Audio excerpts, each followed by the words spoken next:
నేటి తెలంగాణ న్యూస్కి స్వాగతం. రంగారెడ్డి జిల్లా మహేశ్వరం నియోజకవర్గం బడంగపేటలో భారతీయ జనతా పార్టీ నాయకులు ఓబీసీ మోర్చా రాష్ట్ర కార్యదర్శి సందీప్ ఆధ్వర్యంలో ఘనంగా విజయోత్సవ సంబరాలు నిర్వహించారు. 5 రాష్ట్రాల అసెంబ్లీ ఎన్నికల ఫలితాలు ఈ రోజు వెలువడగా అందులో బీజేపీ 3 రాష్ట్రాల్లో స్పష్టమైన విజయం సాధించిన నేపథ్యంలో స్థానిక నాయకులు కార్యకర్తలు ఆనందోత్సాహాలతో పాల్గొన్నారు. ఈ సందర్భంగా పార్టీ శ్రేణులు ఒకరికొకరు మిఠాయిలు పంచుకుంటూ పటాకులు కాల్చి సంబరాలు జరుపుకున్నారు. దేశవ్యాప్తంగా బీజేపీకి లభిస్తున్న ప్రజా ఆదరణ ఇది మరోసారి చాటి చెప్పిందని నాయకులు పేర్కొన్నారు. కేంద్ర ప్రభుత్వ విధానాలు, అభివృద్ధి కార్యక్రమాలపై ప్రజలు విశ్వాసం ఉంచుతున్నారు వారు తెలిపారు. రాబోయే రోజుల్లో తెలంగాణ రాష్ట్రంలో కూడా బీజేపీని అధికారంలోకి తీసుకురావడానికి కట్టుబడి కృషి చేస్తామని, ప్రతి నియోజకవర్గంలో పార్టీని బలోపేతం చేయడం ద్వారా ప్రజలకు మరింత చేరువవుతామని తెలిపారు. పశ్చిమ బెంగాల్లో ప్రజలు బీజేపీ వైపు మొగ్గు చూపుతూ దేశ రాజకీయాల్లో కీలకమైన సందేశం ఇచ్చారని పేర్కొన్నారు. ప్రజలు మార్పు కోరుకుంటున్నారని, అభివృద్ధి పారదర్శక పాలనకు మద్దతు ఇస్తున్నారని ఈ ఎన్నికల ఫలితాలు స్పష్టం చేస్తున్నాయని అన్నారు. ఈ కార్యక్రమంలో స్థానిక బీజేపీ నాయకులు, కార్యకర్తలు పెద్ద సంఖ్యలో పాల్గొన్నారు.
నరేంద్ర మోడీ గారి స్థిరమైన నాయకత్వంలో ప్రభుత్వాన్ని గత 3 సార్లుగా నరేంద్ర మోడీ విజయం సాధించి భారతదేశాన్ని ప్రపంచంలో ఉన్నత స్థాయికి తీసుకెళ్లిన ఘనత నరేంద్ర మోడీ గారికి దక్కుతుందని చెప్పేసి సందర్భంగా తెలియజేస్తున్నాం.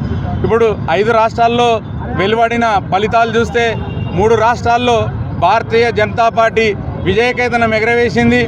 ఈ ఘనతంతా ప్రతి భారతీయ జనతా పార్టీ కార్యకర్తకే చెందుతుందని చెప్పి ఈ సందర్భంగా తెలియజేస్తూ, రాబోయే రోజుల్లో తెలంగాణలో కూడా ప్రజలు బీజేపీ వైపు చూస్తున్నారు. బీజేపీ జెండా కూడా ఇక్కడ ఎగరడం ఖాయమని చెప్పేసి ఈ సందర్భంగా తెలియజేస్తూ, అదేవిధంగా తమిళనాడులో స్టాలిన్ ప్రభుత్వం చేసిన హిందూ వ్యతిరేక విధానాలు ఏవైతున్నాయో అక్కడ తిరుప్పరకుండ్రమన్న సుబ్రహ్మణ్య క్షేత్రం ఏదైతే ఉన్నదో ఆ క్షేత్రంలో గత 2000 సంవత్సరాల నుంచి అక్కడ ఇదేదైతే మనం దీపం వెలిగిస్తామో ఆ కార్తీక పౌర్ణమి దీపాన్ని వెలిగించకుండా ఒక మసీదుకు ఇబ్బందులు అవుతున్నాయని చెప్పి హిందూ ధర్మానికి ద్రోహం చేసిన ద్రోహి స్టాలిన్కు ఈరోజు అక్కడ ఉన్నటువంటి ప్రజలు సరి అయిన బుద్ధి చెప్పిరని చెప్పేసి ఈ సందర్భంగా తెలియజేస్తూ, అదేవిధంగా మమతా బెనర్జీ 3 టర్ములు ముఖ్యమంత్రిగా అయ్యి హిందువులను పీడించుకొని పిప్పి చేసింది. మహిళలకు భద్రత లేదు. భారతీయ జనతా పార్టీ కార్యకర్తలను గృహ దహనాలు, మారణకాండ సాగించింది. అక్కడ ఒక దేశానికి ఉన్నటువంటి ఏదైతే మన సరిహద్దు ఉందో ఆ సరిహద్దుకు కూడా కంచె వేయకుండా అడ్డుకున్న ఘనత మమతా బెనర్జీ. ఆ మమతా బెనర్జీ పాలన ఎలా ఉందంటే మన త్రేతాయుగంలో శూర్పణఖలాగా అయిపోయింది. కాబట్టి ఆ శూర్పణఖకి ఇవాళ హిందువులంతా బుద్ధి చెప్పి ఆ పార్టీని భూస్థాపితం చెప్పారు. ఈరోజు ఏదైతే పశ్చిమ బెంగాల్లో ఉన్నటువంటి హిందూ సోదరిమణులకు భారతీయ జనతా పార్టీ కార్యకర్తలు ఈరోజు అసలైన దీపావళి పండుగ చేసుకుంటున్నారు. అక్కడ కష్టపడ్డ ప్రతి భారతీయ జనతా పార్టీ నాయకుడికి, కార్యకర్తకి ఈ సందర్భంగా ధన్యవాదాలు, శుభాభినందనలు తెలియజేస్తూ, రాబోయే రోజుల్లో తెలంగాణలో కూడా అదే విధానం పునరావృతమవుతుందని తెలియజేస్తూ ఈ సందర్భంగా ప్రతి భారతీయ జనతా పార్టీ కార్యకర్తకు శుభాభినందనలు తెలియజేస్తున్నాం.